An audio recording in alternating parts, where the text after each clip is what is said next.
나한테 정말 이런 일이 생길 줄 몰랐어요. 어떻게 된 거냐면요. 재혼한 지 1년 6개월. 나는 정말 행복했어요. 첫 번째 남편과의 25년은 외로움의 연속이었는데 이 남자는 달랐습니다. 매일 아침 뽀뽀를 해주고 퇴근 후 내 어깨를 주물러주고 의붓딸 소연이도 정말 다정했죠. 엄마, 제가 평생 엄마를 지킬게요. 그 말에 나는 정말로 누군가에게 사랑받는다는 걸 처음 느꼈어요. 그런데 그때는 몰랐습니다. 이 모든 게 곧 무너질 거라는 걸. 새벽빛이 창틀을 통해 흘러들어오고 있었어요. 침실은 조용했고 나는 남편 곁에서 깊은 잠에 빠져 있었습니다. 얼굴이 평화로웠어요. 25년의 첫 번째 결혼에서는 절대 느껴보지 못했던 그 평화로운 표정이었죠. 남편의 눈이 천천히 떠졌어요. 그는 내 얼굴을 바라봤습니다. 몇 초간 아무 말도 하지 않고 그저 바라만 봤죠. 그 시선에는 정말로 사랑이 담겨 있는 것 같았어요. 남편이 손을 들어 내 이마에 가볍게 입을 맞췄습니다. 키스음이 조용한 침실에 울렸어요. 좋은 아침, 내 사랑. 남편의 목소리는 부드럽고 따뜻했습니다. 나는 눈을 떴어요. 남편의 얼굴이 아침빛 속에서 보였습니다. 웃음이 흘렀어요. 그 웃음이 아주 자연스러웠죠. 아, 또 깨워. 몇 시야? 5시 30분. 아직 시간 있지? 조금 더 자. 남편은 내 머리를 쓸어줬어요. 그 손길이 정말 다정했습니다. 나는 다시 눈을 감았어요. 그리고 중얼거렸습니다. 정말 이렇게 될 줄은 몰랐지. 이 나이에 이런 사랑이 있다니. 밝아진 아침. 나는 옷을 차려입고 거실로 나왔어요. 남편은 이미 양복을 갖춰 입고 있더라고요. 남편이 나를 봤습니다. 그리고 다가왔어요. 여기 앉아. 나는 소파에 앉았고 남편은 무릎을 꿇고 내 신발을 신겨줬습니다. 아무 말도 없이 고마워. 뭔가 답답해 보이는데 그 신발 말고 다른 거 신을래? 나는 웃음이 났어요. 이 사람 정말로 나를 챙기는구나. 준호는 내가 일어나면 항상 이 정도는 기본이었어요. 신발을 신겨주고 옷에 주름을 펴주고 내가 피곤해 보이면 오늘은 뭘 안 해도 되잖아라고 말했습니다. 25년 남편은 한 번도 내 신발을 신겨주지 않았거든요. 하지만 준호는 나를 여자로 대해줬어요. 의붓딸 소연이가 거실로 나왔습니다. 엄마, 아버지, 좋은 아침. 소연이는 내게 다가와 내 어깨를 안았어요. 자연스럽게, 엄마, 제가 아침 밥 해봤어요. 맛있게 드세요. 소연이는 남편에게 다가가 남편의 넥타이를 매주며 말했습니다. 아버지, 오늘도 많이 바쁘실 거죠? 밤늦게 들어오지 말고 일찍 올래요? 남편은 소연이의 머리를 쓸어주며 웃었어요. 알겠어, 우리 소연이. 식탁에 앉은 나는 밥과 국을 받습니다. 정성스럽게 차려진 상이었어요. 소연아, 이거 언제 했어? 아, 엄마를 위해서요. 제가 제일 좋아하는 엄마를 위해. 소연이는 내 옆에 앉아 내 팔을 꼈습니다. 마치 진짜 딸처럼. 내 첫 결혼 때 딸과의 관계는 엄마라고 부르는 것도 불편해했거든요. 하지만 소연이는 달랐어요. 엄마라고 부르는 그 말이 마치 정말로 나를 사랑하는 것처럼 들렸습니다. 그리고 준호는 우리 둘이 함께 있는 모습을 보며 자주 웃었어요. 마치 이제 우리가 진짜 가족이 됐다는 표정으로. 남편과 소연이가 밖으로 나갈 준비를 했습니다. 직장과 회사 가는 길. 나는 문 앞에서 둘을 배웅했어요. 남편이 돌아서서 내 뺨에 입을 맞췄습니다. 오늘 하루 잘 있어. 뭐 필요한 거 없어? 없어. 넌 조심해서 가.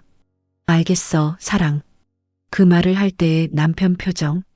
정말로 진심인 것 같았어요. 소연이도 내 손을 잡았습니다.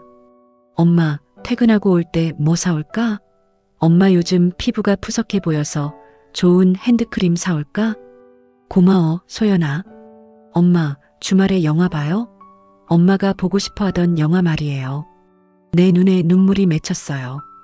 이렇게까지 챙겨주는 사람이 있을까요? 의붓딸이라고 해도 이렇게까지일까요? 정말 내가 이렇게 행복해도 되나? 소연이는 내가 원하는 모든 것을 주려고 노력했어요. 큰 사랑으로. 준호도 소연이도 둘 다 나를 진심으로 사랑하는 것 같았습니다. 그리고 나는 그 사랑을 받았어요. 준호의 아침 뽀뽀와 소연이의 다정한 말들을 받았죠. 그것이 나의 행복이었습니다. 하지만 모든 것은 너무나 완벽했어요. 저녁 7시쯤이었어요. 남편이 퇴근해서 돌아왔습니다. 소연이도 회사에서 막 돌아왔고요. 우리는 함께 저녁을 먹었어요. 평화로운 저녁이었습니다. 남편이 웃으며 말했어요. 은숙, 오늘 뭐 했어? 집 정리하고 드라마 좀 보고 그랬지. 피곤하지 않아? 괜찮아. 소연이도 끼어들었어요. 엄마, 제가 설거지 할게요. 엄마는 좀 쉬세요. 고마워, 소연아. 그런데 그날 저녁 뭔가 이상한 일이 있었어요. 저녁을 먹고 있는데 소연이가 갑자기 물었습니다. 엄마, 혹시 요즘 어디 불편하신 데는 없으세요? 응? 왜? 아니, 그냥 엄마가 요즘 자꾸 배를 만지시길래 나는 그제야 깨달았어요. 요즘 속이 좀 더부룩했던 게 사실이었거든요. 아, 그게 조금 더부룩한 것 같긴 해. 그때 남편이 말했어요. 병원 한번 가봐. 건강검진도 받을 겸. 괜찮아. 그냥 소화 안 되는 것 같은데. 그래도 확인은 해봐야지. 소연이도 거들었어요. 엄마, 아버지 말씀이 맞아요. 요즘 조기 검진이 중요하대요. 제가 좋은 병원 알아볼게요. 그래, 알았어. 그때는 정말 몰랐어요. 그들이 왜 그렇게 병원을 권했는지. 저녁이 끝나고 나는 침실로 들어갔습니다. 남편은 거실에서 뉴스를 보고 있었고요. 나는 침대에 누워 천장을 바라봤어요. 그리고 중얼거렸습니다. 완벽하다는 게 왜 이렇게 불편할까? 말로 설명할 수 없는 그 느낌이 있었어요. 남편도 좋고 소연이도 좋고 모든 게 완벽한데 왜 자꾸 마음 한구석이 불편할까요? 첫 번째 남편과 살 때는 외로웠지만 적어도 마음은 편했어요. 그런데 지금은 행복한데 불안했습니다. 내가 가진 게 많아서일까? 혹시 그것 때문에 자꾸 이런 생각이 드는 걸까? 아니야, 그럴 리가. 준호가 그럴 리가. 소연이가 그럴 리가. 하지만 그 생각이 자꾸만 떠나지 않았어요. 나는 천장을 바라보며 중얼거렸습니다. 이게 뭘까? 이 불편한 느낌은 대체 뭘까? 그리고 며칠 후 그 불편함이 현실이 될 줄은 그때는 정말 몰랐습니다. 밤 11시쯤 나는 물을 마시러 일어났어요. 남편은 이미 잠들어 있었습니다. 조용히 방문을 열고 복도로 나왔는데 아래층에서 작은 소리가 들렸어요. 누군가 전화하는 목소리 같았습니다. 소연이의 목소리. 네, 알겠습니다. 다음 주쯤이면 무슨 이야기를 하는 걸까? 이 밤에.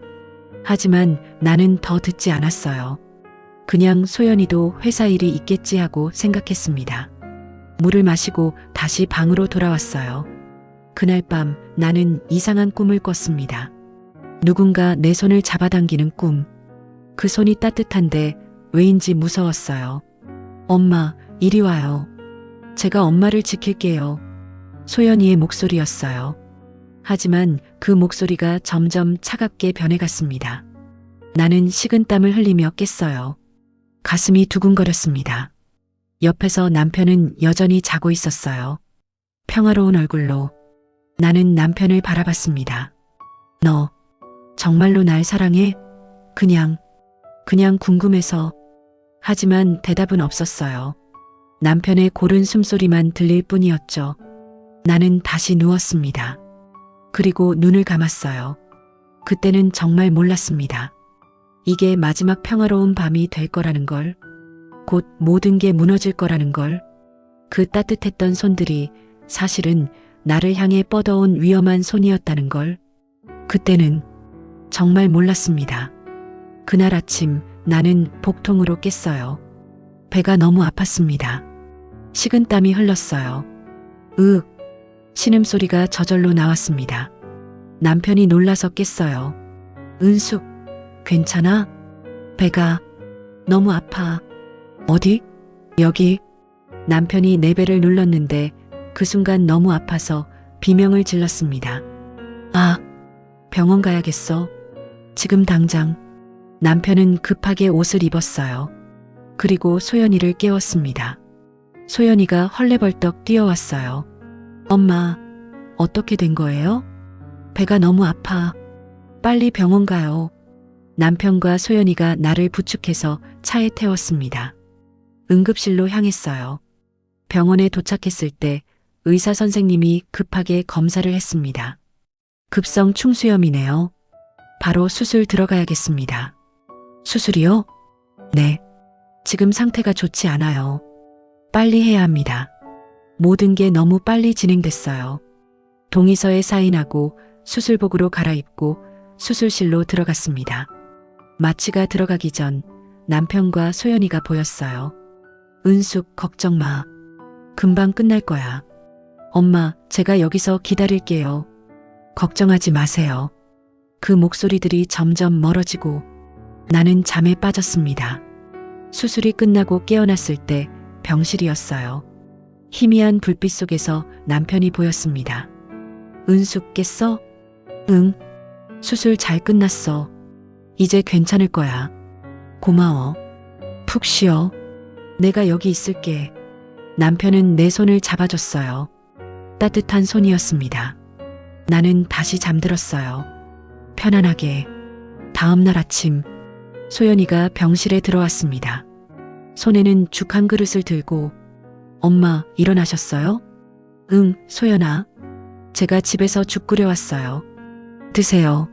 소연이는 내 옆에 앉아서 죽을 떠서 입에 넣어줬어요. 한 숟가락씩. 천천히 드세요. 맛있어요?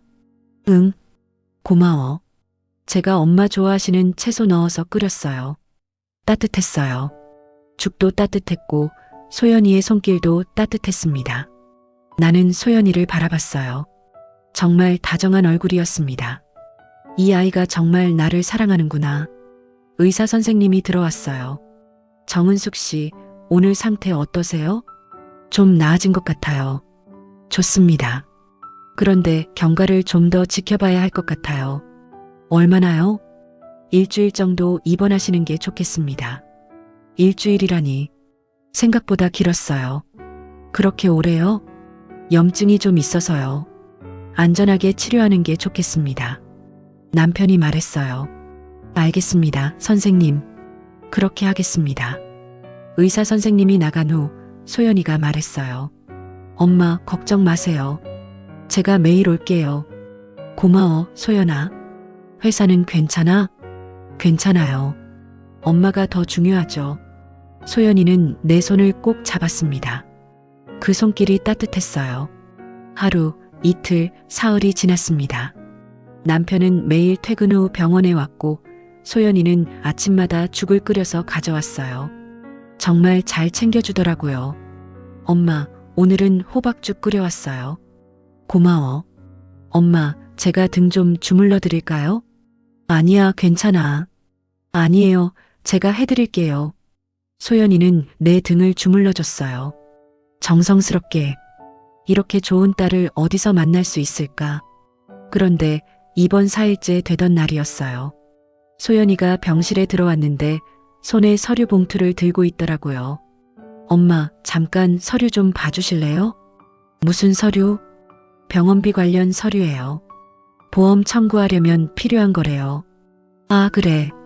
소연이가 서류를 꺼냈어요. 그리고 펜을 건넸습니다. 여기랑 여기 사인만 해주시면 돼요. 나는 서류를 봤어요. 복잡한 한자들이 빼곡했습니다. 이게 뭐야? 글씨가 너무 작아서 안 보이네. 아, 그냥 병원비 청구 서류예요. 엄마, 안경 안 쓰셨어요? 응, 집에 두고 왔어. 그럼 제가 읽어드릴게요. 여기는 환자 이름, 여기는 보험번호. 소연이가 설명했어요. 빠르게. 뭔가 이상했어요. 너무 빨리 설명하는 것 같았습니다. 소연아, 잠깐만. 이거 내가 직접 읽어볼게. 엄마, 글씨 작아서 안 보이잖아요. 그래도 그때 남편이 들어왔어요. 은숙, 오늘 컨디션 어때? 응, 좀 나아진 것 같아. 남편이 소연이를 봤습니다. 소연아, 뭐 하고 있어? 아, 아버지. 병원비 서류 사인 받으려고요. 그래. 은숙, 서명했어? 아직? 그럼 내가 대신 할까? 아니야, 내가 할게. 나는 서류를 다시 봤어요. 그런데 정말 글씨가 작아서 안 보였습니다. 그냥 사인했어요. 믿었으니까. 소연이를 믿었고 남편을 믿었으니까. 됐어? 네, 엄마. 고마워요. 소연이가 서류를 챙겼습니다. 빠르게. 그날 밤이었어요. 나는 화장실을 가려고 일어났습니다. 복도를 걷다가 간호사실 옆 작은 상담실에서 목소리가 들렸어요. 소연이의 목소리였어요. 네, 서명 받았습니다. 누구와 통화하는 걸까? 나는 발소리를 죽이고 가까이 갔어요. 통장이요? 그건 제가 이미 준비해뒀어요. 통장? 무슨 통장? 어머니는 아무것도 모르세요. 그냥 병원비 서류인 줄 아세요. 내 가슴이 철렁했어요. 다음 주면 퇴원하실 텐데 그때쯤이면 모든 게 끝날 거예요. 무슨 소리야? 뭐가 끝난다는 거지? 걱정 마세요. 제가 완벽하게 처리할게요. 아버지도 동의하셨고요. 나는 그 자리에 얼어붙었어요. 소연이의 목소리가 계속 들렸습니다. 은행 가서 처리하고 연락드릴게요. 네, 안녕히 계세요. 전화가 끊어지는 소리. 나는 급하게 복도 구석으로 숨었어요. 소연이가 상담실에서 나왔습니다. 표정이 차갑더라고요. 아까 병실에서 보던 그 다정한 얼굴이 아니었어요. 소연이는 복도를 지나 엘리베이터로 향했습니다. 나는 그 뒷모습을 바라봤어요. 손이 떨렸습니다. 무슨 일이 벌어지고 있는 거지? 나는 다시 병실로 돌아왔어요. 침대에 누웠지만 잠이 오지 않았습니다. 아까 들은 그 대화가 계속 맴돌았어요. 어머니는 아무것도 모르세요. 다음 주면 모든 게 끝날 거예요. 아버지도 동의하셨고요. 준호도 알고 있다는 거야? 뭘 알고 있다는 거지? 나는 휴대폰을 꺼냈어요. 은행 앱을 열었습니다. 손이 떨려서 비밀번호를 3번이나 틀렸어요. 겨우 로그인했습니다. 계좌를 확인했어요. 그 순간 숨이 멎는 것 같았습니다. 정기예금 계좌에서 5억 5천만 원이 출금되어 있었어요. 출금 날짜는 어제, 출금자는 이준호, 내 남편이었어요. 휴대폰을 떨어뜨릴 뻔했습니다. 손이 부들부들 떨렸어요. 뭐야? 이게 뭐야? 나는 다른 계좌들도 확인했어요. 적금 계좌에서 1억, 출금, 예금 계좌에서 2억 출금, 전부 합치면 8억 5천만 원. 내가 평생 모은 돈의 대부분이었어요. 그리고 출금자는 전부 이준호. 나는 침대에 주저앉았습니다. 가슴이 터질 것 같았어요. 아까 서명한 그 서류, 그게 병원비 서류가 아니었구나. 위임장이었던 거야. 남편이 내 돈을 마음대로 쓸 수 있게 하는. 나는 소연이가 설명하던 모습을 떠올렸어요. 너무 빠르게 설명했던 것, 내가 자세히 보지 못하게 했던 것, 모두 계획이었던 거예요. 그리고 남편도 알고 있었어요. 아니, 같이 한 거였어요. 나는 울음이 나왔습니다. 아침에 뽀뽀도, 신발 신겨주던 손길도, 소연이의 엄마라는 부름도 전부 거짓이었어요. 처음부터 내 돈을 노리고 접근한 거였어요. 나는 이불을 뒤집어 쓰고 울었습니다. 소리 없이 간호사가 들을까봐, 누가 볼까봐 소리를 죽여가며 울었어요. 얼마나 울었을까요? 한참 후 나는 눈물을 닦고 일어났습니다. 창밖을 봤어요. 밤하늘에 별이 빛나고 있었습니다. 그리고 나는 결심했어요. 이대로 당할 수는 없다고. 내 돈을, 내 인생을 이렇게 빼앗길 수는 없다고. 나는 휴대폰을 들고 검색을 시작했습니다. 재산 사기 신고 방법, 위임장 무효화, 재혼 후 재산 보호. 하나하나 읽어 내려갔어요. 그리고 알았습니다. 아직 늦지 않았다는 걸. 싸울 수 있다는 걸. 다음 날 아침, 소연이가 또 병실에 왔어요. 엄마, 주무셨어요? 응. 오늘 죽은 미역죽이에요. 드세요. 소연이는 여전히 다정했어요. 아무 일도 없었던 것처럼. 하지만 나는 알고 있었습니다. 그 다정한 손이 어제 내 돈을 훔쳐간 손이라는 걸. 그 따뜻한 미소 뒤에 차가운 계산이 숨어 있다는 걸. 고마워, 소연아. 나는 웃으며 말했어요. 그리고 속으로 다짐했습니다. 이제부터는 내가 지켜볼 거라고. 너희들이 무엇을 하는지, 어떤 계획을 세우는지, 그리고 반드시 내 것을 되찾을 거라고. 이번 7일째 되던 날 퇴원 통보를 받았어요. 정은숙 씨, 내일 퇴원하셔도 됩니다. 네, 감사합니다. 남편과 소연이가 기뻐했어요. 잘 됐네. 집이 그리웠지? 엄마, 내일 제가 모시러 올게요. 하지만 나는 알고 있었습니다. 그들이 원하는 건 내가 집에 돌아가는 게 아니라 내가 완전히 그들의 소나기에 들어오는 거라는 걸. 그날 밤 나는 또 전화 소리를 들었어요. 복도에서 들려오는 남편의 목소리. 다 끝났어. 내일 퇴원하면 다음 단계로 넘어가자. 다음 단계. 그게 뭘까요? 나를 어떻게 할 계획인 걸까요? 하지만 나는 무서워하지 않았어요. 오히려 더 단단해졌습니다. 왜냐하면 이제 나도 알고 있으니까요. 그들이 누구인지, 무엇을 원하는지, 그리고 나는 절대 가만히 있지 않을 거니까요. 퇴원하는 날 아침이었어요. 소연이가 일찍 병원에 왔습니다. 엄마, 집 가실 준비 다 됐어요? 응, 다 됐어. 제가 짐 챙겨드릴게요. 소연이는 여전히 다정했어요. 내 옷을 개고 가방을 챙기고 신발까지 신겨주려고 했습니다. 하지만 이제는 달랐어요. 나는 그 손길이 더 이상 따뜻하게 느껴지지 않았습니다. 그 손이 내 돈을 훔쳐간 손이라는 걸 알고 있었으니까요. 괜찮아, 내가 할게. 아니에요, 엄마. 제가 해드릴게요. 소연이는 억지로라도 챙겨주려고 했어요. 연기를 계속하는 거였죠. 남편이 차를 가지고 왔습니다. 은숙, 타. 응. 차 안은 조용했어요.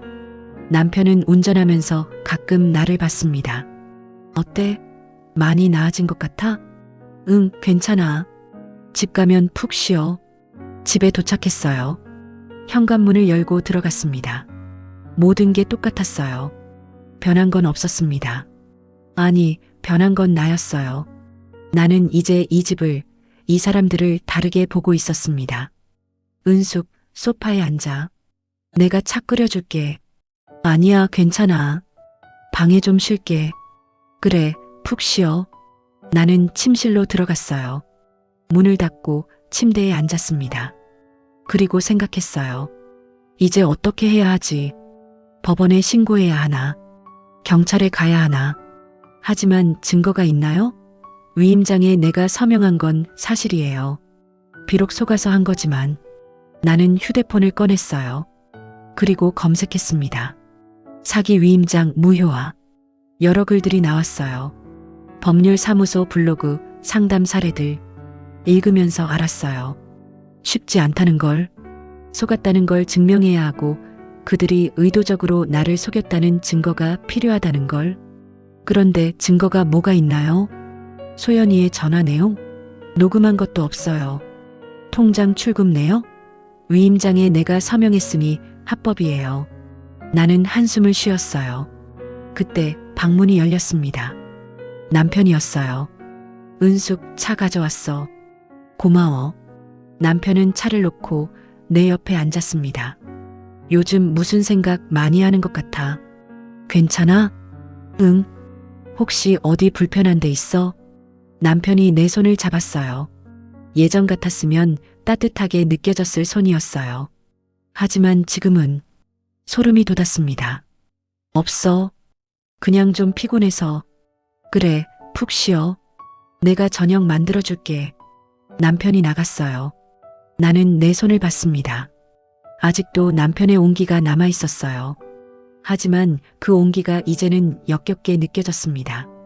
저녁 시간이었어요. 식탁에 앉았습니다. 남편과 소연이가 음식을 차렸어요.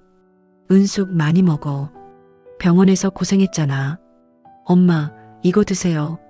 소화 잘 되는 거예요. 둘 다 웃으며 나를 챙겼어요. 하지만 나는 알고 있었습니다. 저 미소가 가짜라는 걸. 고마워. 나는 밥을 먹었어요. 하지만 목이 메었습니다. 이 사람들과 함께 밥을 먹고 있다는 게 너무 괴로웠어요. 은숙, 괜찮아? 밥 잘 안 넘어가는 것 같은데. 아니야, 괜찮아. 무리하지 마. 천천히 먹어. 남편의 목소리가 다정했어요. 하지만 나는 알고 있었습니다. 그 다정함이 거짓이라는 걸. 식사가 끝나고 소연이가 설거지를 했어요. 나는 거실 소파에 앉아 있었습니다. 남편이 뉴스를 보고 있었어요. 은숙, 응? 다음 주에 시간 좀 낼 수 있어? 왜? 은행 가야 할 일이 있어서. 은행. 그 말에 내 심장이 쿵했어요. 무슨 일인데? 그냥 정리할 게 좀 있어서. 같이 가면 좋을 것 같아서. 나는 남편을 봤어요. 남편은 태어났습니다. 무슨 정리? 재산 정리. 우리 나이도 있으니까 미리미리 정리해두는 게 좋잖아. 재산 정리. 내 남은 돈까지 다 가져가려는 거구나. 생각해 볼게. 그래, 천천히 생각해. 어차피 급한 건 아니니까. 하지만 남편의 눈빛은 급했어요. 나는 알 수 있었습니다. 저 사람이 서두르고 있다는 걸. 그날 밤이었어요. 나는 잠이 오지 않았습니다. 남편은 옆에서 자고 있었어요. 나는 조용히 일어났어요. 그리고 거실로 나갔습니다. 소연이 방에서 불빛이 새어나오고 있었어요. 나는 다가갔습니다. 문틈으로 안을 봤어요. 소연이가 노트북으로 뭔가를 보고 있었습니다. 화면을 자세히 보려고 눈을 가늘게 떴어요. 부동산 사이트였어요. 강남 아파트 매물. 소연이가 여러 아파트를 클릭하며 보고 있었습니다. 그리고 중얼거렸어요. 이 정도면 괜찮을 것 같은데. 내 돈으로 아파트를 사려는 거구나. 나는 주먹을 쥐었어요. 손톱이 손바닥에 박혔습니다. 그때 소연이가 전화를 받았어요. 여보세요? 네, 부동산이요. 내일 보러 갈 수 있어요? 여보세요가 아니라 누구랑 통화하는 거지? 아, 네. 제 이름으로 계약하면 되는 거죠? 돈은 준비됐어요. 소연이가 웃었어요. 그런데 그 웃음이 소름 끼쳤습니다. 어머니, 걱정 마세요. 어머니는 아무것도 모르세요. 요양원 알아보고 있어요.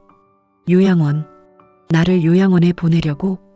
네, 치매 있는 것처럼 만들면 되죠. 그럼 법적으로 후견인 지정받을 수 있고, 내가 치매라고? 계획대로 하면 한 달 안에 모든 게 끝날 거예요. 나는 그 자리에서 얼어붙었어요. 한 달 안에 모든 게 끝난다. 그 말이 무슨 뜻인지 알 것 같았어요. 한 달 안에 나를 요양원에 보내고 내 재산을 다 가져가고 내 집까지 팔아버리겠다는 거였어요.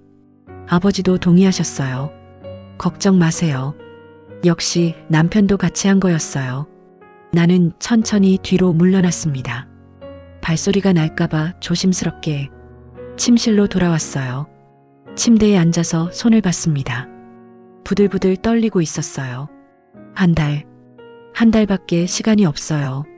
나는 휴대폰을 꺼냈습니다. 그리고 검색했어요.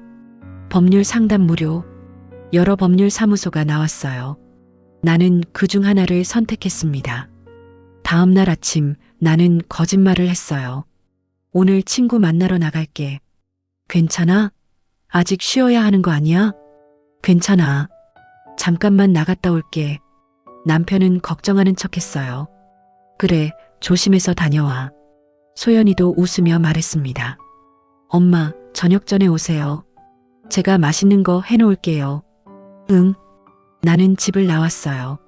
법률사무소는 집에서 버스로 30분 거리에 있었습니다. 도착해서 상담 신청을 했어요. 잠시 후 한 변호사가 나왔습니다. 60대 여성분이었어요. 안녕하세요. 박미영 변호사입니다. 안녕하세요. 무슨 일로 오셨어요?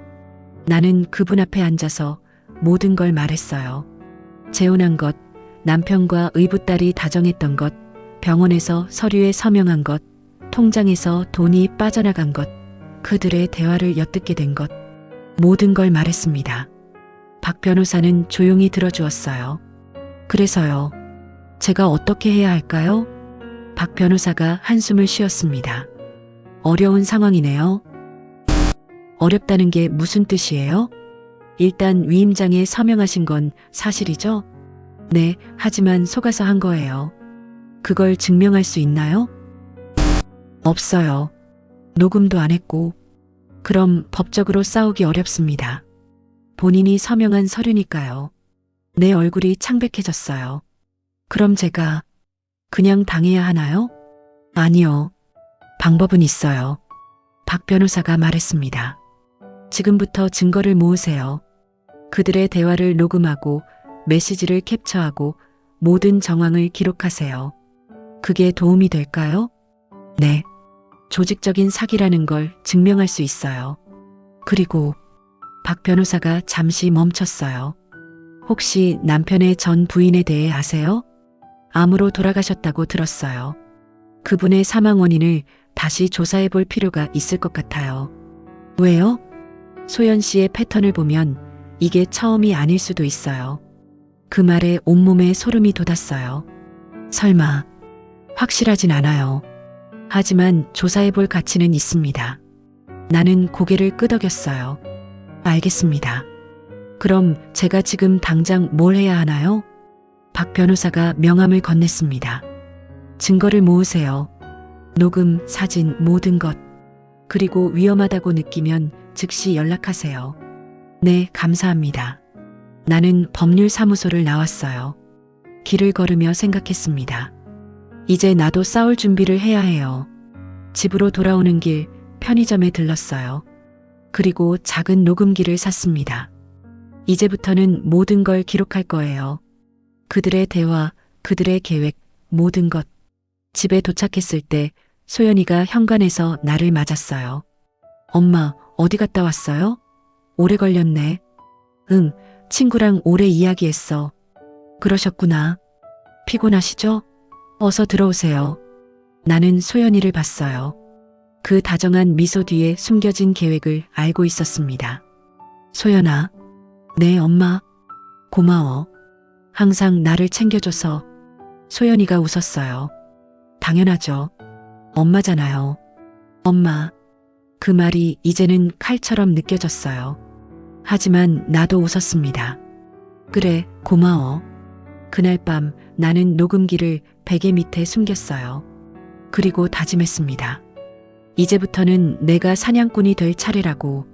그들이 나를 노린 것처럼 이제는 내가 그들을 노릴 거라고. 증거를 모으고 진실을 밝히고 반드시 내 것을 되찾을 거라고. 나는 창밖을 봤어요. 달이 밝게 빛나고 있었습니다. 그 달빛 아래에서 나는 혼자 싸울 준비를 하고 있었어요. 아무도 나를 도와주지 않는 이 집에서 혼자서. 하지만 괜찮았어요. 왜냐하면 나는 이제 알고 있으니까요. 진실을 알고 있으니까요. 그리고 그 진실이 나를 더 강하게 만들 거니까요. 녹음기를 산 지 3일째 되던 날이었어요. 나는 매일 녹음기를 몸에 지니고 다녔습니다. 주머니에, 앞치마에, 침대 밑에. 그들의 대화를 놓치지 않기 위해서였어요. 하지만 이상했어요. 3일 동안 수상한 대화는 단 한 번도 없었습니다. 남편과 소연이는 여전히 다정했어요. 나를 챙기고 웃으며 이야기하고 평범한 가족처럼 행동했습니다. 혹시 눈치챈 걸까요? 아니면 조심하고 있는 걸까요? 나는 불안했어요. 그날 오후였어요. 초인종이 울렸습니다. 딩동. 나는 현관으로 나갔어요. 인터폰을 받습니다. 낯선 여자가 서 있었어요. 30대 중반쯤 되어 보이는. 누구세요? 안녕하세요. 정은숙 씨 댁 맞으신가요? 네, 그런데요. 제가 드릴 말씀이 있어서요. 문 좀 열어주시겠어요? 뭔가 이상했어요. 하지만 호기심이 생겼습니다. 나는 문을 열었어요. 여자가 들어왔습니다. 조심스럽게 주변을 둘러보며 혹시 지금 혼자 계세요? 네. 그런데 누구세요? 여자가 나를 똑바로 봤어요. 저는 이준호 씨의 전 부인 동생입니다. 나는 순간 숨이 멎었어요. 전 부인의 동생? 들어오세요. 우리는 거실에 앉았어요. 여자는 긴장한 듯 손을 비볐습니다. 제 이름은 최수진이에요. 언니가 이준호 씨의 전 부인이었습니다. 네. 언니가 돌아가신 지 3년이 됐어요. 암으로 돌아가셨다고 들었어요. 수진 씨가 고개를 끄덕였어요. 그런데 표정이 어두웠습니다. 그게 제가 오늘 온 이유예요. 무슨 뜻이에요? 수진 씨가 가방에서 노트 한 권을 꺼냈어요. 이건 언니가 남긴 일기예요. 일기. 나는 그 노트를 받아들었습니다. 낡고 오래된 노트였어요. 읽어보세요. 특히 마지막 부분을. 나는 노트를 펼쳤어요. 떨리는 손으로. 첫 장에는 이렇게 적혀 있었습니다. 2021년 3월 15일. 오늘 암 진단을 받았다. 3기라고 한다. 무서웠다. 나는 페이지를 넘겼어요. 2021년 5월 1일. 항암 치료가 힘들다. 하지만 소연이가 옆에서 잘 챙겨준다. 고마운 딸이다. 2021년 7월 10일. 준호가 요즘 자주 집에 안 온다. 회사 일이 바쁘다고 한다. 외롭다. 나는 계속 넘겼어요. 마지막 부분으로. 2021년 10월 3일. 이상한 일이 있다. 소연이가 내 약을 자꾸 바꾸려고 한다. 손이 떨렸어요. 2021년 10월 15일. 어제 소연이가 준호와 통화하는 걸 들었다. 엄마가 빨리 가셨으면 좋겠다고 했다. 내가 잘못 들은 걸까? 심장이 쿵쾅거렸습니다. 2021년 10월 20일. 오늘 의사가 이상하다고 했다. 약을 먹는데 상태가 나아지지 않는다고. 검사를 다시 해야 한다고. 나는 마지막 장을 펼쳤어요. 2021년 10월 25일. 확신한다. 소연이가 내 약을 바꾸고 있다. 어제 몰래 확인했더니 내 약병에 다른 약이 들어 있었다. 왜 그러는 걸까? 내 딸이 나를. 그 다음 페이지는 비어 있었어요. 그리고 마지막 장. 2021년 10월 28일. 이제 알았다. 소연이와 준호가 짜고 있었다. 내 보험금 때문이다. 내가 죽으면 5억이 나온다. 그들은 그걸 노리고. 하지만 이제 늦었다. 내 몸이 너무 안 좋다. 만약 내게 무슨 일이 생기면 이 일기를 누군가 찾아주길 부탁한다. 일기가 거기서 끝났어요. 나는 노트를 떨어뜨릴 뻔했습니다. 언니는 그로부터 일주일 후에 돌아가셨어요. 수진 씨의 목소리가 떨렸어요. 의사는 갑자기 악화됐다고 했어요. 하지만 저는 믿지 않았어요. 그럼 이 일기를 경찰에 보여줬어요. 하지만 증거가 부족하다고 했어요. 이미 화장했고 부검도 못하고. 수진 씨가 눈물을 닦았어요. 그래서 제가 3년 동안 조사했어요. 소연이를, 이준호를. 무엇을 알아내셨어요? 소연이는 이게 처음이 아니에요. 온몸에 소름이 돋았어요. 언니 전에도 남자가 있었어요. 소연이 친구의 아버지였대요. 그분도 소연이랑 가까웠는데 갑자기 돌아가셨어요. 어떻게? 교통사고라고 했어요. 하지만 이상한 점이 많았대요. 브레이크가 고장났다고 하는데 나는 입을 막았어요. 그리고 이준호도 마찬가지예요. 전에 결혼했던 여자가 있었어요. 소연이 엄마 전에. 뭐라고요? 이준호는 2번 결혼했어요. 첫 번째 부인은 10년 전에 돌아가셨어요. 역시 사고사. 내 머릿속이 하얘졌어요. 그러니까 소연이랑 이준호가. 네. 연쇄살인범들이에요. 돈을 노리고 사람들에게 접근해서 죽이는 거예요. 나는 말을 잃었어요. 수진 씨가 내 손을 잡았습니다. 정은숙 씨도 위험해요. 지금 당장. 알고 있어요. 알고 계셨어요? 네. 며칠 전에 알게 됐어요. 나는 수진 씨에게 내가 겪은 일들을 말했어요.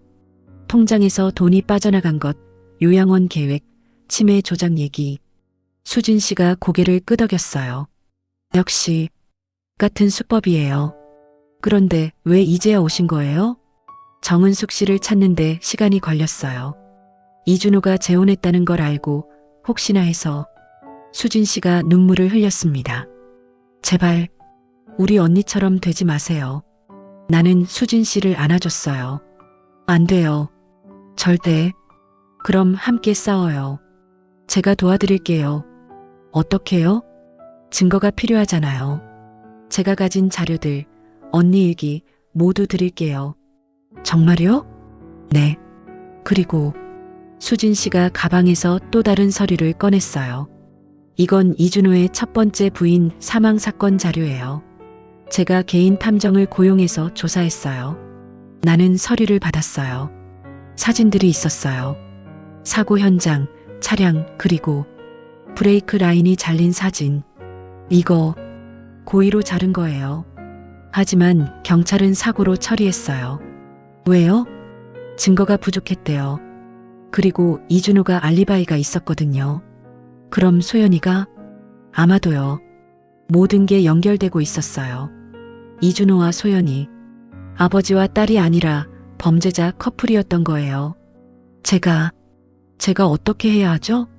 일단 증거를 모으세요. 저도 도와드릴게요. 그리고 수진 씨가 명함을 건넸어요. 제 번호예요. 위험하면 언제든 연락하세요. 제가 바로 달려갈게요. 고맙습니다. 그리고 조심하세요. 그들은 정말 위험해요.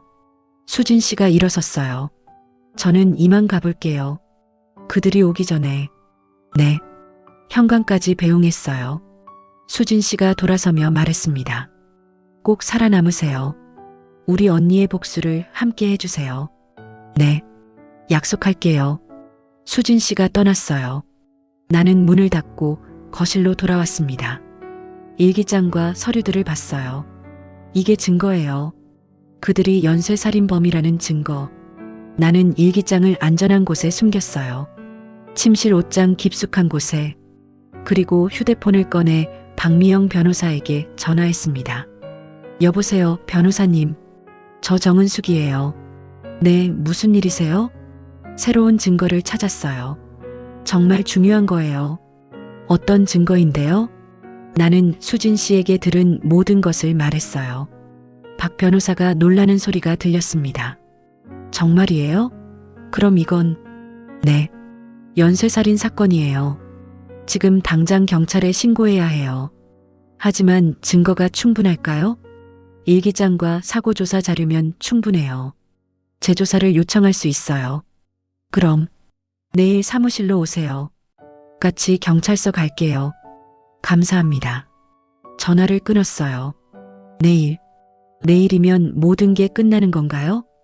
그때 현관문이 열리는 소리가 들렸어요. 은숙 나왔어. 남편이었어요. 나는 급하게 일어나 거실로 나갔습니다. 최대한 자연스럽게. 왔어? 응. 오늘 일찍 끝나서. 뭐 했어? 그냥 TV 보고 있었어. 남편이 나를 봤어요. 뭔가를 의심하는 듯한 눈빛. 괜찮아? 얼굴이 안 좋아 보이는데. 아니야, 괜찮아. 그래. 남편이 주방으로 갔어요. 물을 마시려고. 나는 숨을 크게 쉬었습니다. 거의 들킬 뻔했어요. 그날 저녁 식사 시간이었어요. 소연이가 음식을 차렸습니다. 엄마, 오늘 엄마 좋아하시는 생선구이 했어요. 고마워. 많이 드세요. 우리는 함께 밥을 먹었어요. 하지만 나는 계속 생각했습니다. 이 사람들이 살인자라는 걸. 내 앞에 앉아서 웃고 있는 이 사람들이 여러 사람을 죽인 범죄자들이라는 걸. 은숙, 왜 밥을 안 먹어? 응? 아니야, 먹고 있어. 입맛이 없어? 아니야. 나는 억지로 밥을 먹었어요. 한 숟가락, 한 숟가락. 그런데 음식이 목에 넘어가지 않았어요. 식사가 끝나고 남편이 말했어요.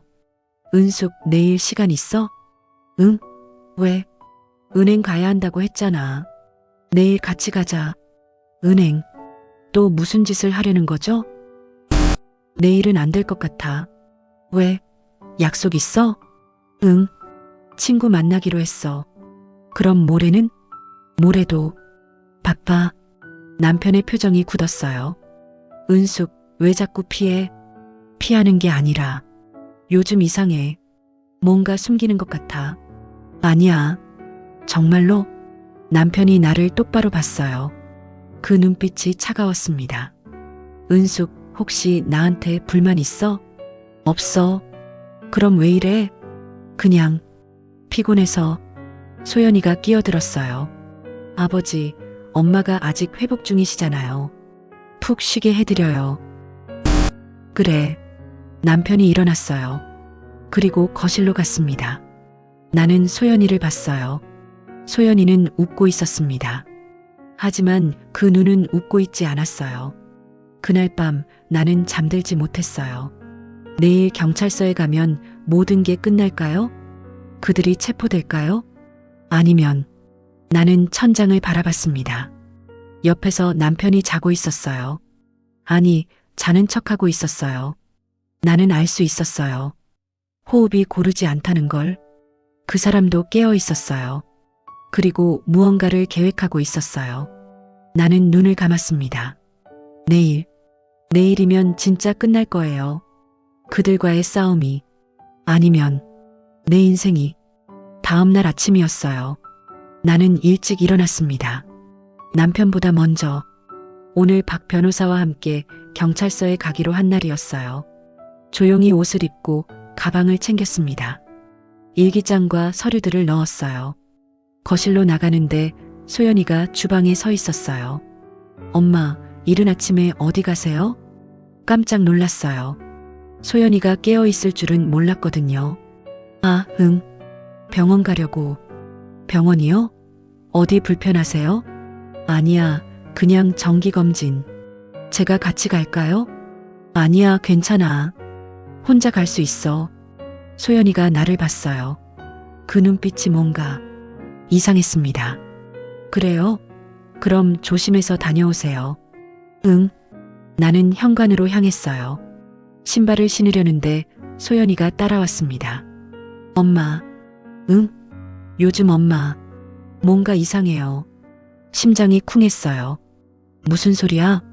자꾸 혼자 어디 가시고 전화도 몰래 하시고. 그게 그냥 혹시 우리한테 불만 있으세요? 소연이가 한 걸음 다가왔어요. 아니야. 전혀. 정말요? 응. 소연이가 웃었어요. 하지만 그 웃음이 차가웠습니다. 그럼 다행이에요. 엄마 조심해서 다녀오세요. 나는 급하게 문을 나왔어요. 뒤에서 소연이가 문을 닫는 소리가 들렸습니다. 손이 떨렸어요. 거의 들킬 뻔했어요. 버스 정류장으로 갔습니다. 박 변호사 사무실까지 가려면 버스를 타야 했어요. 버스를 기다리는데 뒤에서 누군가 다가오는 기척이 느껴졌어요. 돌아봤습니다. 아무도 없었어요. 하지만 누군가 날 지켜보고 있는 것 같았습니다. 버스가 왔어요.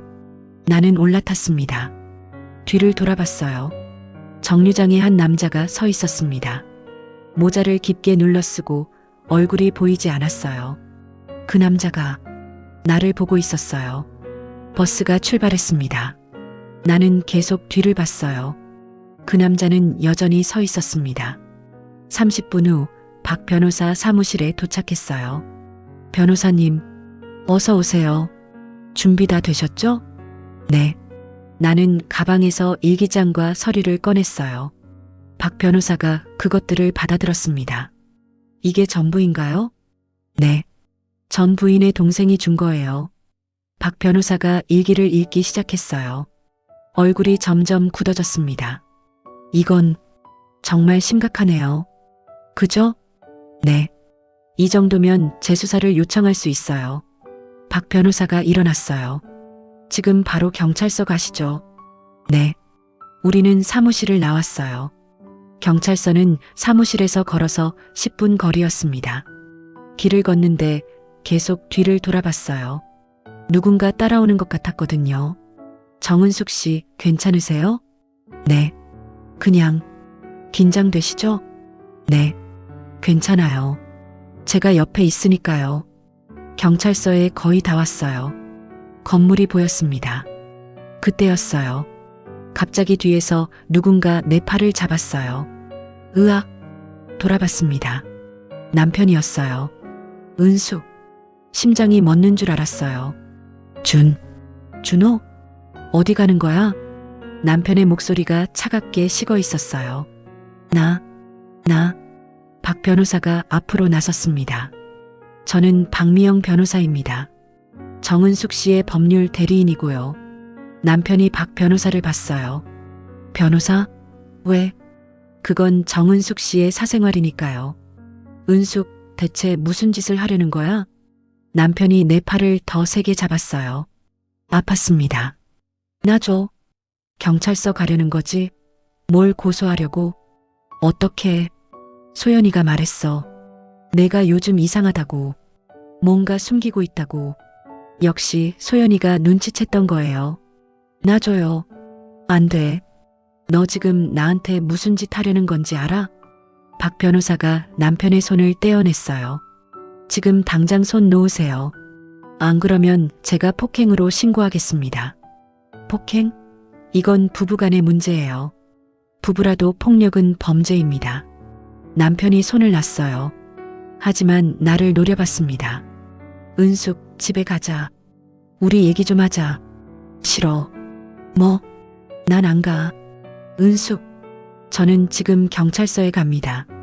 당신과 소연이를 신고하려고요. 남편의 얼굴이 창백해졌어요. 뭘 신고한다고? 당신이 한 모든 것, 내 돈을 훔친 것, 나를 속인 것, 그리고 나는 숨을 깊이 들이쉬었어요. 전 부인을 죽인 것. 남편이 굳어버렸어요. 무슨 소리야? 다 알아요. 당신이 첫 번째 부인도 두 번째 부인도 죽였다는 거. 소연이랑 같이. 증거가 있어? 있어요. 나는 가방을 들어보였어요.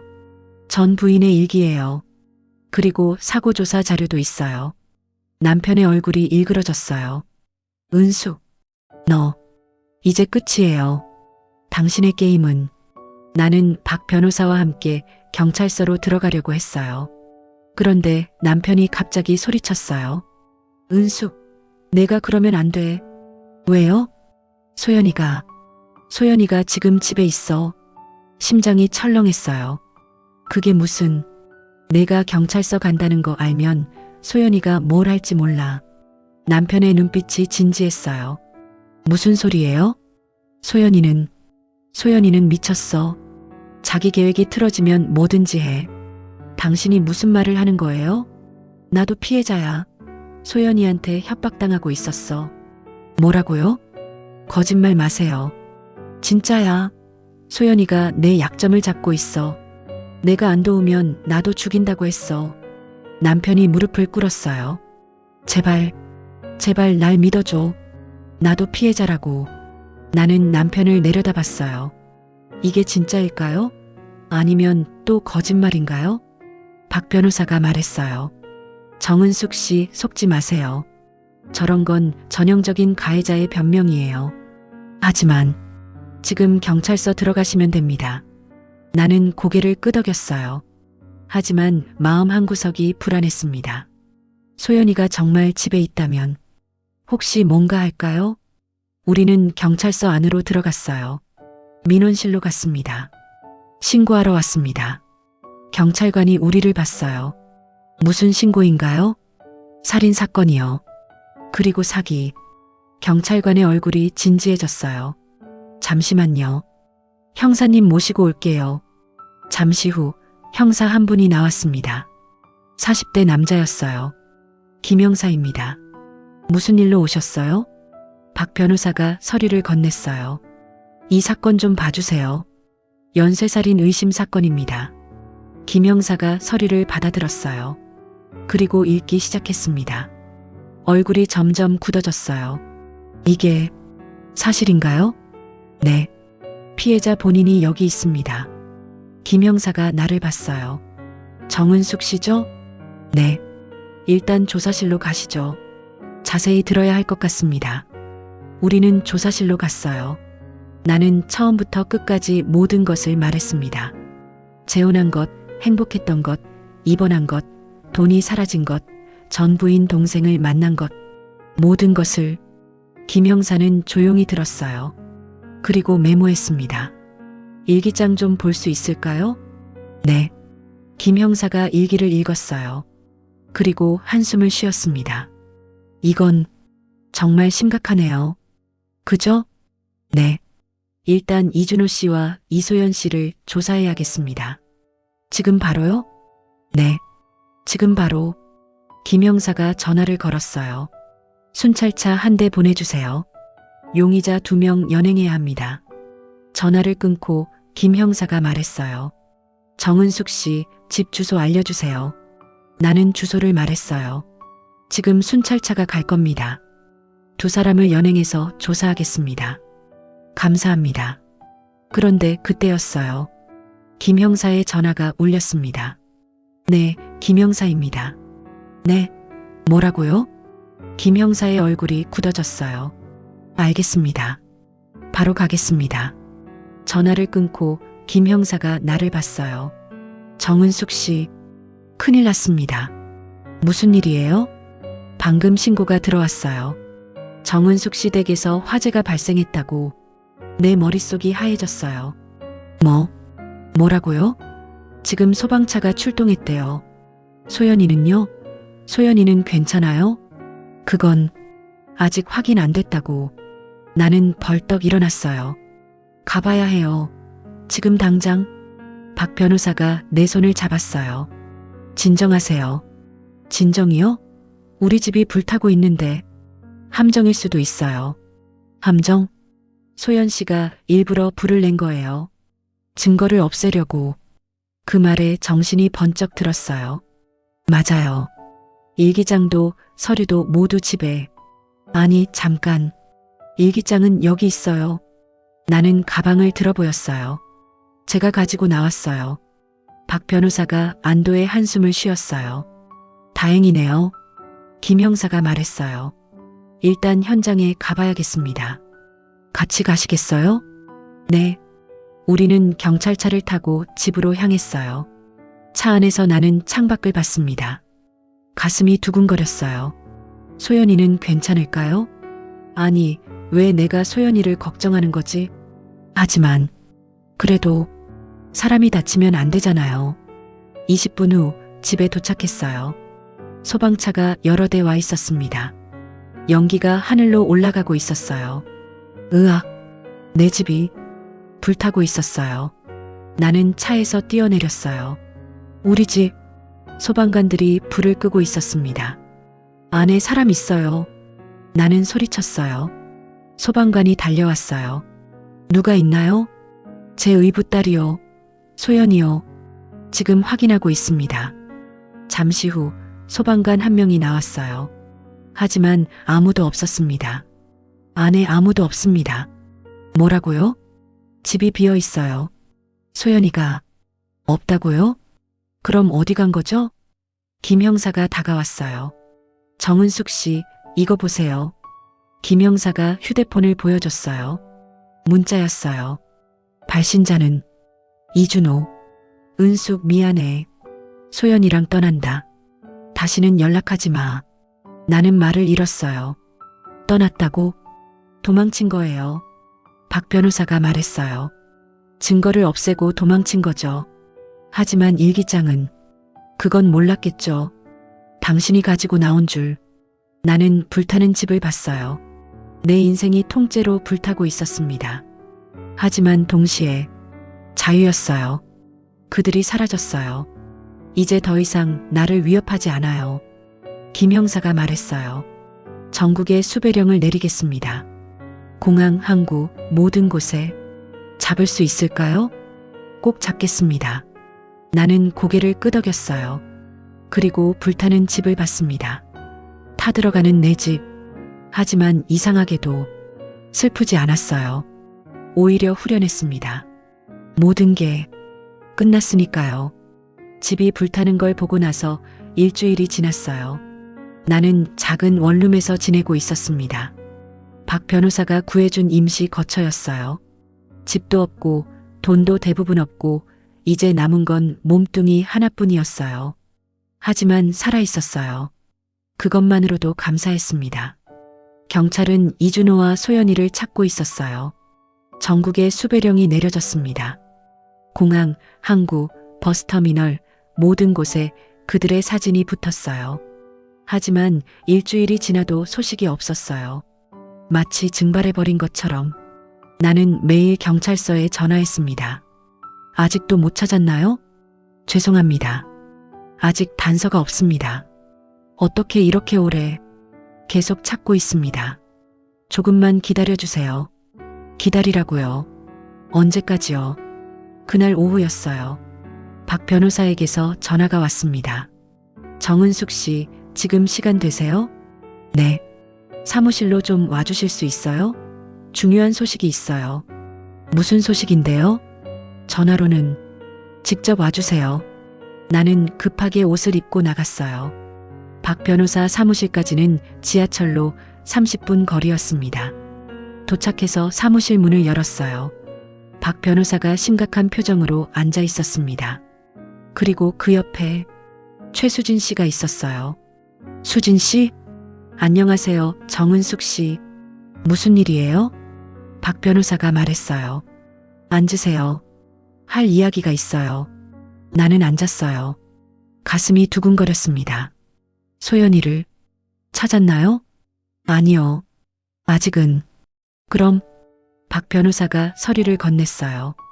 이건 이준호의 과거 기록이에요. 제가 좀 더 조사했습니다.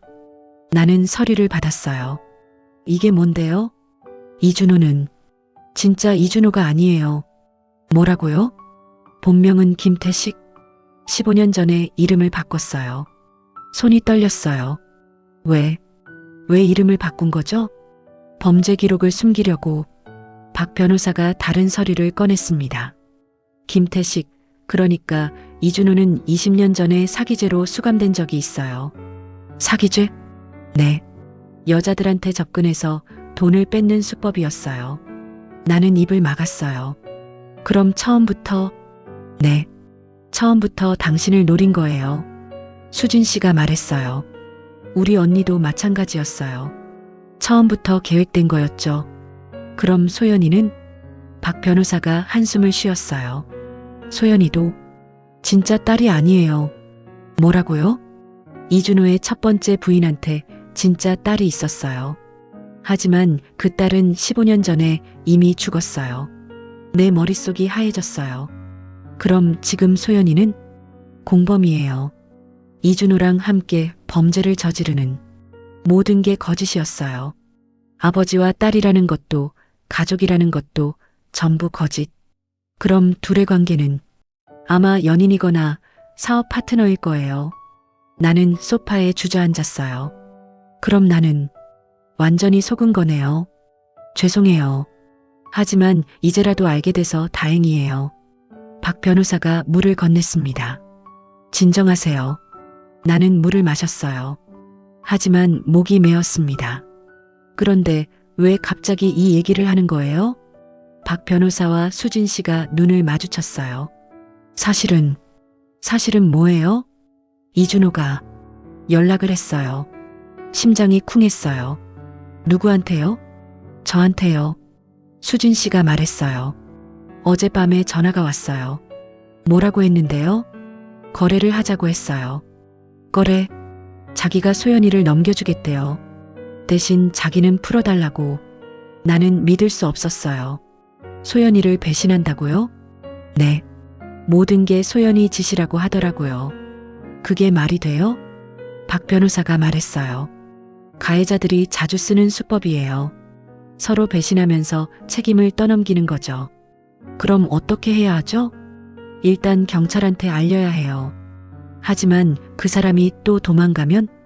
그래서 박 변호사가 잠시 망설였어요. 정은숙 씨가 직접 만나는 게 어떨까요? 뭐라고요? 이준호가 당신을 만나고 싶어 해요. 왜요? 당신한테 사과하고 싶대요. 사과라고요? 믿을 수 있나요? 물론 함정일 수도 있어요. 하지만 박 변호사가 나를 봤어요. 이게 소연이를 잡을 수 있는 유일한 기회일 수도 있어요. 나는 한참 생각했어요. 위험했어요. 이준호를 만나는 건. 하지만 소연이를 잡으려면 어쩔 수 없었어요. 알겠어요. 만날게요. 정말요? 네. 하지만 조건이 있어요. 뭔데요? 경찰이 함께 가야 해요. 그리고 녹음해야 해요. 당연하죠. 박 변호사가 김 형사에게 전화했어요. 네, 김 형사님. 이준호가 연락 왔습니다. 네. 피해자가 직접 만나기로 했어요. 잠시 후 전화를 끊었어요. 내일 만나기로 했어요. 어디서요? 한강공원. 사람 많은 곳이래요. 알겠어요. 그날 밤 나는 잠들 수 없었어요. 내일 이준호를 만난다. 그 사람이 뭐라고 할까요? 정말 사과할까요? 아니면 또 거짓말할까요? 다음 날 오후 3시 한강공원에 도착했어요. 날씨가 좋았어요. 햇살이 따뜻했습니다. 하지만 내 마음은 차가웠어요.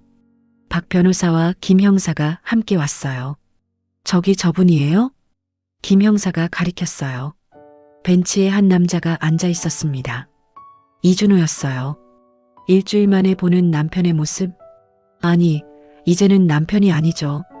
범죄자였어요. 가까이는 가지 마세요. 저희가 지켜보고 있을게요. 네. 나는 천천히 다가갔어요. 이준호가 나를 봤습니다. 은숙. 오래간만이네요. 나는 벤치 반대편에 앉았어요. 거리를 두고. 미안해. 이준호가 말했어요. 미안하다고요? 정말로. 미안해. 그게 전부예요? 나도 피해자야. 또 그 말이에요. 무슨 소리예요? 소연이한테 속았어. 나도. 어떻게 속았는데요? 이준호가 고개를 숙였어요. 소연이는 처음부터 나를 이용했어. 어떻게요? 15년 전에 만났어. 소연이를. 그때 나는 감옥에서 막 나왔고. 사기죄로요? 이준호가 놀란 표정을 지었어요. 알고 있었어? 다 알아요. 당신이 김태식이라는 것도. 그래. 이준호가 한숨을 쉬었어요. 소연이는 나한테 제안했어. 같이 일하자고. 돈을 벌 수 있다고. 그래서 받아들였어요? 응. 그럼 당신도 똑같은 범죄자잖아요. 알아. 하지만 이준호가 나를 봤어요. 은숙, 너는 달랐어. 뭐가요? 너한테는 진심이었어. 나는 웃음이 나왔어요. 진심이라고요? 내 돈 훔쳐간 게 진심이에요? 그건 소연이가 시킨 거야. 변명하지 마세요. 은숙, 당신이 여기 왜 나왔어요? 정말로 사과하려고요? 이준호가 망설였어요. 아니, 뭐라고요? 소연이를 잡아줘. 왜 제가요? 소연이가 나를 죽이려고 해. 나는 귀를 의심했어요. 무슨 소리예요? 도망칠 때 소연이가 말했어. 나도 없애겠다고. 왜요? 입막음이야. 내가 경찰한테 자백하면 안 되니까. 이준호가 떨고 있었어요. 제발 소연이를 잡아줘. 그 여자는 괴물이야. 나는 이준호를 봤어요. 이 사람도 결국 피해자인 걸까요? 아니면 그냥 비겁한 공범일 뿐인 걸까요? 소연이가 어디 있는지 알아요? 모르겠어. 거짓말. 진짜야. 도망친 다음부터 연락이 안 돼. 그럼 왜 소연이가 당신을 죽이려 한다는 걸 알아요? 문자를 받았어. 이준호가 휴대폰을 꺼냈어요. 여기 봐. 나는 휴대폰을 받았어요. 문자가 하나 있었습니다. 준호야, 너도 알잖아. 우리 비밀을 아는 사람은 살려둘 수 없다는 거. 미안하지만 너도 마찬가지야. 손이 떨렸어요. 이게 진짜예요? 응. 어젯밤에 왔어. 그럼 소연이가 정말로. 응. 나를 죽이려고 해. 나는 휴대폰을 돌려줬어요. 경찰한테 가세요. 자수해요. 하지만 나도 범죄자잖아. 그래도 살고 싶으면 자수하는 게 나아요. 이준호가 고개를 끄덕였어요. 알겠어. 그럼 그때였어요. 갑자기 뒤에서 소리가 들렸어요. 감동적이네. 나는 돌아봤어요. 소연이가 서 있었습니다. 소연이? 소연이는 웃고 있었어요. 하지만 그 눈은 차가웠습니다. 오랜만이에요, 엄마. 어떻게? 내가 왜 여기 있냐고요? 당연하죠. 준호 오빠 때문에. 소연이가 이준호를 봤어요. 오빠, 나한테 거짓말했네? 소연아, 경찰한테 자수하려고? 날 배신하려고? 아니야, 나는. 거짓말하지 마. 소연이가 가방에서 뭔가를 꺼냈어요. 칼이었습니다. 으악! 나는 비명을 질렀어요. 김 형사가 달려왔습니다. 칼 내려놔. 소연이가 웃었어요. 안 돼요. 오빠가 먼저 배신했으니까. 소연이가 칼을 들고 이준호에게 달려들었어요. 소연아. 이준호가 피했습니다. 하지만 팔에 칼이 스쳤어요. 으악! 피가 흘렀습니다. 김 형사가 소연이를 제압했어요. 꼼짝 마. 소연이가 바닥에 쓰러졌습니다. 칼이 떨어졌어요. 놔줘요. 놔줘. 이소연, 살인 미수로 체포한다. 다른 경찰들이 달려왔어요. 소연이에게 수갑을 채웠습니다. 놔줘. 나 놔줘. 소연이가 소리쳤어요. 하지만 소용없었어요. 경찰이 소연이를 끌고 갔습니다. 나는 그 모습을 봤어요. 연기하던 다정한 얼굴은 사라지고 본 모습이 드러났어요. 차갑고 무섭고 괴물 같은 얼굴. 이준호는 바닥에 앉아서 팔을 감싸지고 있었어요. 구급차가 왔습니다. 괜찮으세요? 응, 괜찮아. 이준호가 구급차에 실렸어요. 그리고 경찰차도 함께 갔습니다. 호송하려고. 모든 게 끝났어요. 소연이도 잡혔고 이준호도 잡혔고 이제 정말로 끝났어요. 나는 한강을 봤어요. 물이 흐르고 있었습니다. 조용하고 평화롭게. 박 변호사가 다가왔어요. 수고하셨어요. 네. 이제 정말 끝났어요. 그런가요? 네. 이제 재판만 남았어요. 재판. 그들이 벌을 받는 걸 보게 되겠죠. 나는 한숨을 쉬었어요. 긴 싸움이었어요. 하지만 이겼어요. 내가 이겼어요. 소연이와 이준호가 체포된 지 2달이 지났어요. 드디어 재판 날이 왔습니다. 나는 법정 복도에 서 있었어요. 박 변호사 옆에. 긴장되시죠? 네. 많이요. 괜찮아요. 우리가 이길 거예요. 정말 그럴까요? 네. 증거가 충분해요. 나는 고개를 끄덕였어요. 그때 복도 끝에서 누군가 걸어왔습니다. 최수진 씨였어요. 정은숙 씨, 수진 씨. 우리는 껴안았어요. 드디어 이날이 왔네요. 네. 우리 언니도 하늘에서 보고 계실 거예요. 그럴 거예요. 법정 문이 열렸습니다. 입장하세요. 우리는 법정 안으로 들어갔어요. 방청석에 앉았습니다. 앞쪽에 피고인석이 보였어요. 잠시 후 문이 열리고 소연이가 들어왔습니다. 수갑을 찬 채로. 나는 소연이를 봤어요. 2달 만에 보는 얼굴이었습니다. 많이 변했더라고요. 야위고 창백하고 눈빛이 죽어 있었어요. 소연이가 나를 봤습니다. 그 눈에는 증오가 가득했어요. 나는 고개를 돌렸어요. 더 이상 보고 싶지 않았습니다. 이준호도 들어왔어요. 역시 수갑을 차고 있었습니다. 이준호는 고개를 숙이고 있었어요. 나를 보지 않았습니다. 기립. 판사님이 들어오셨어요. 착석. 재판이 시작됐습니다. 피고인 이소연, 김태식, 일명 이준호. 살인 미수, 사기, 재산 탈취 등의 혐의로 기소되었습니다. 판사님의 목소리가 법정에 울렸어요. 검사 측 모두 발언하십시오. 검사가 일어났어요. 이 사건은 단순한 사기 사건이 아닙니다. 계획적이고 조직적인 연쇄살인 사건입니다. 검사가 서류를 들어보였어요. 피고인들은 지난 15년간 최소 5명의 여성을 살해했습니다. 5명. 나는 숨을 죽였어요. 첫 번째 피해자 박선희 씨. 15년 전 교통사고로 사망. 브레이크 라인이 인위적으로 절단되었습니다. 두 번째 피해자 김미란 씨. 12년 전 가스 중독으로 사망. 가스 밸브가 고의로 열려 있었습니다. 세 번째 피해자 최영숙 씨. 10년 전 암으로 사망. 하지만 사망 전 약물이 바뀌었다는 일기가 발견됐습니다. 수진 씨가 흐느끼는 소리가 들렸어요. 네 번째 피해자 이혜진 씨. 8년 전 추락사. 하지만 현장에서 타살 흔적이 발견됐습니다. 그리고 다섯 번째, 오늘 법정에 나온 정은숙 씨. 다행히 살아남았습니다. 검사가 나를 봤어요. 피고인들은 이 여성들에게 접근해서 사랑을 가장하고 신뢰를 얻은 후 재산을 빼앗고 살해했습니다. 총 피해액은 15억 원에 달합니다.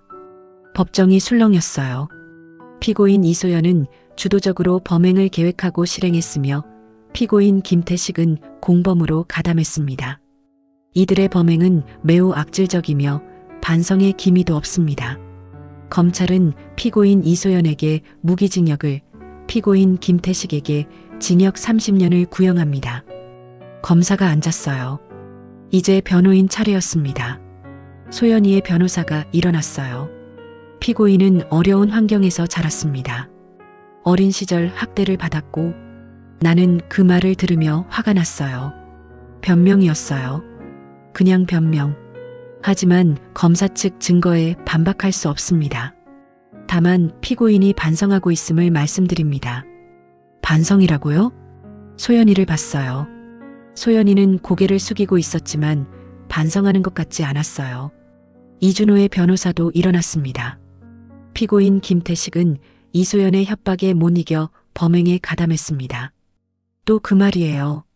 자발적인 범행이 아니었음을 감안해 주시기 바랍니다. 판사님이 말했어요. 피해자 측 증인 신청이 있습니까? 네, 있습니다. 박 변호사가 일어났어요. 피해자 정은숙 씨가 증언하겠습니다. 나는 떨리는 다리로 일어났어요. 증인석으로 걸어갔습니다. 모든 사람의 시선이 나를 향했어요. 판사님이 말했어요. 증인, 선서해 주세요. 나는 선서했어요. 양심에 따라 사실만을 말하고 거짓이 없을 것을 맹세합니다. 앉으세요. 나는 앉았어요. 판사님이 물었어요. 피고인들을 처음 만난 경위를 말씀해 주세요. 나는 숨을 깊이 들이쉬었어요. 1년 반 전이었어요. 친구 소개로 이준호를 만났습니다. 첫인상은 어땠나요? 좋았어요. 다정하고 따뜻한 사람 같았습니다. 그래서 재혼했나요? 네. 6개월 후에 재혼했어요. 의붓딸 이소연은요? 정말 다정했어요. 내 목소리가 떨렸어요. 매일 아침 밥을 해주고 내 어깨를 주물러주고 엄마라고 불렀어요. 진심이라고 생각했나요? 네. 정말로 나를 사랑한다고 믿었어요. 언제 이상함을 느꼈나요? 입원했을 때요. 병원비 서류라며 뭔가 서명하라고 했는데 그게 뭐였나요? 위임장이었어요. 남편이 내 재산을 마음대로 쓸 수 있게 하는. 그 후에는요. 통장을 확인했더니 3억 3천만 원이 사라져 있었어요. 법정이 술렁였어요. 그때 기분이 어땠나요? 나는 소연이를 봤어요. 소연이는 여전히 고개를 숙이고 있었어요. 배신당했다고 느꼈어요. 아니, 배신이라는 말로는 부족해요. 내 목소리가 커졌어요. 나를 사랑한다고 했잖아요. 평생 지켜준다고 했잖아요. 소연이가 고개를 들었어요. 그런데 그게 다 거짓말이었어요. 처음부터 내 돈만 노렸던 거예요. 증인, 진정하세요.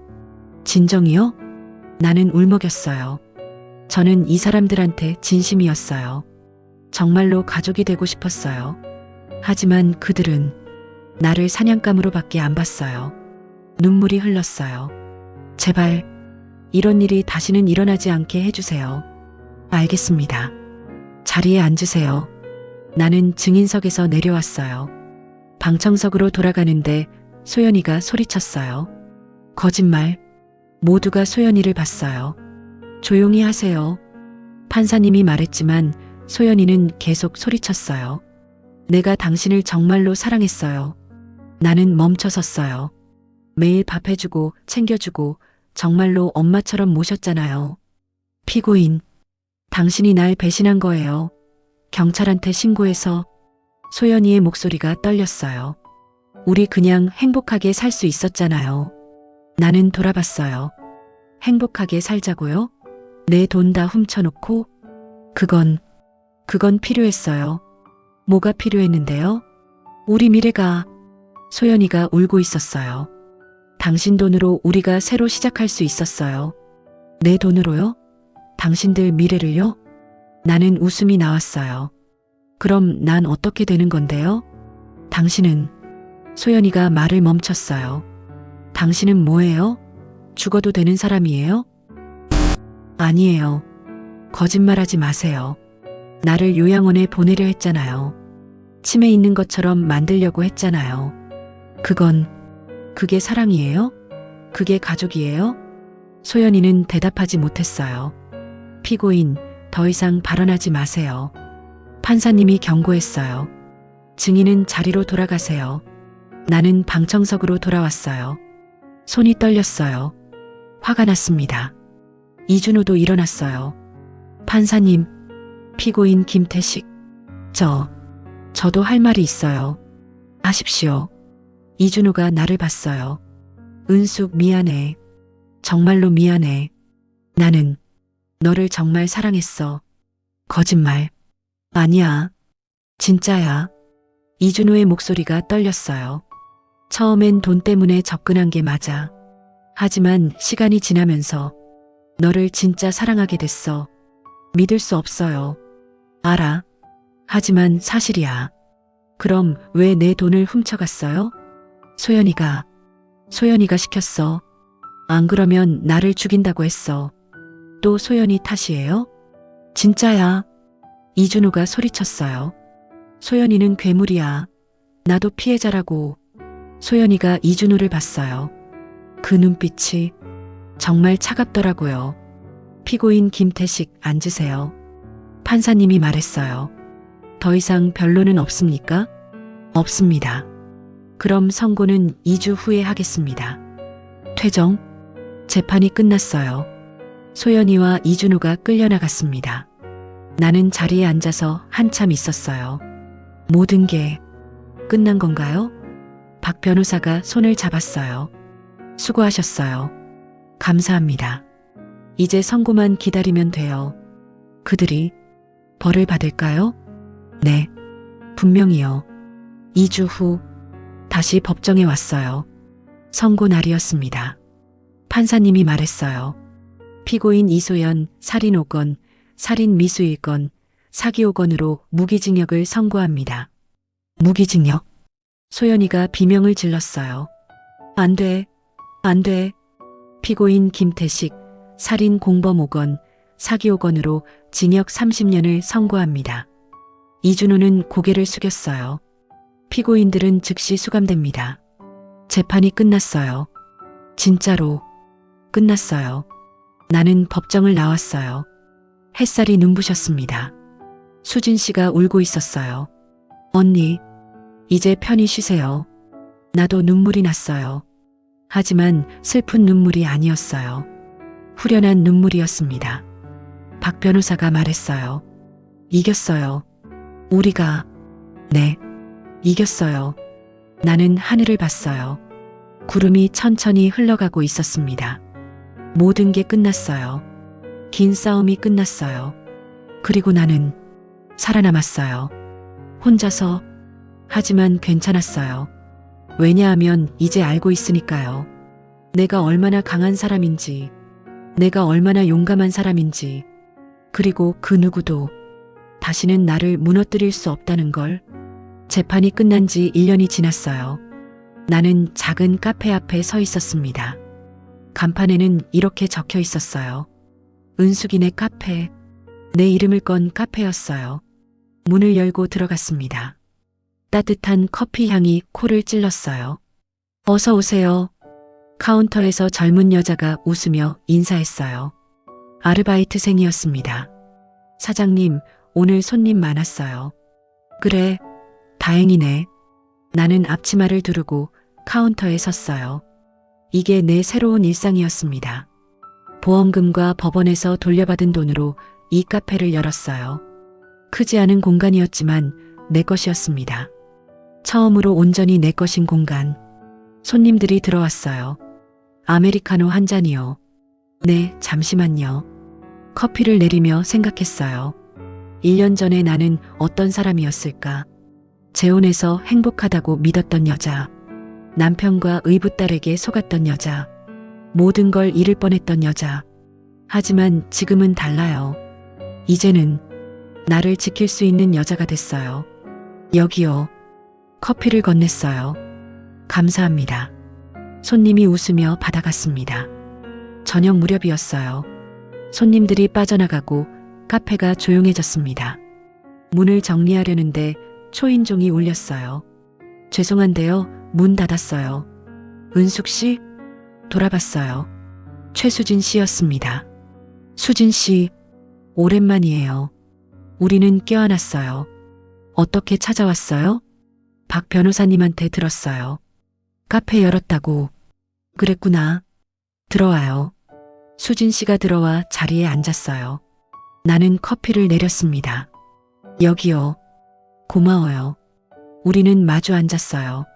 어떻게 지내셨어요? 그냥 살아가고 있어요.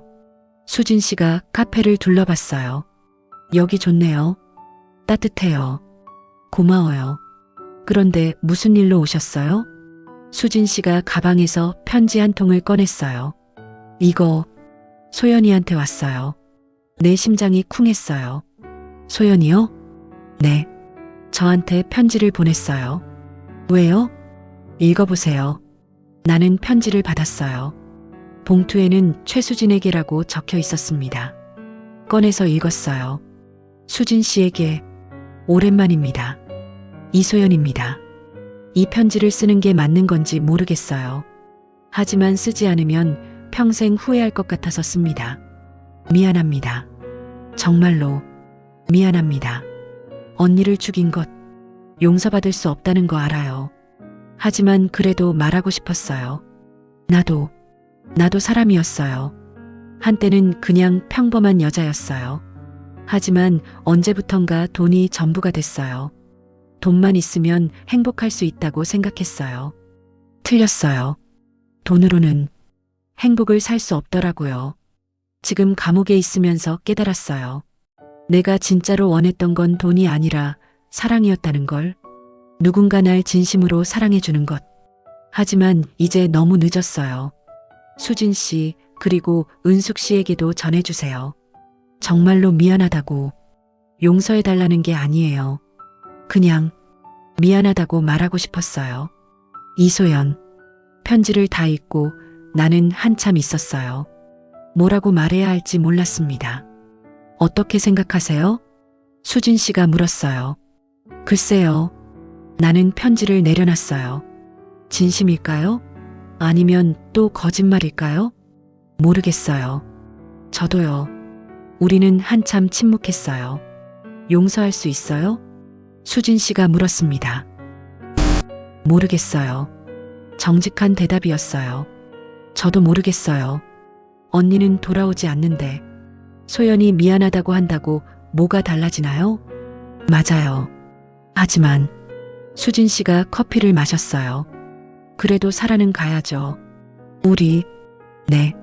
언니도 원할 거예요. 우리가 행복하게 사는 걸. 나는 고개를 끄덕였어요. 그렇죠. 수진 씨가 일어났어요. 저는 이만 갈게요. 벌써요? 네. 오늘은 그냥 편지 전해주러 온 거예요. 고마워요. 아니에요. 그리고 은숙 씨. 네. 정말 잘 이겨내셨어요. 수진 씨가 웃었어요. 저도 은숙 씨처럼 강해지고 싶어요. 강한 게 아니에요. 그냥 살아남은 거예요. 그것만으로도 대단한 거예요. 수진 씨가 나갔어요. 나는 혼자 카페에 남았습니다. 소연이의 편지를 다시 봤어요. 미안하다는 말. 그 말이 무슨 의미가 있을까요? 나는 편지를 접었어요. 그리고 서랍 깊숙이 넣었습니다. 잊을 수는 없어요. 하지만 붙잡고 있지도 않을 거예요. 그냥 지나간 일로 남겨둘 거예요. 어떤 일이 와도 나는 이겨낼 수 있다는 걸. 어떤 어둠이 와도 나는 다시 일어설 수 있다는 걸. 왜냐하면 나는 살아남았으니까요. 그리고 그것이 나의 가장 큰 승리니까요. 은숙이네 카페. 간판이 햇살에 반짝였어요. 나는 웃으며 카운터에 섰습니다. 새로운 하루를 맞이하며 새로운 삶을 살아가며 그렇게 나의 이야기는 계속됩니다. 끝이 아니라 새로운 시작으로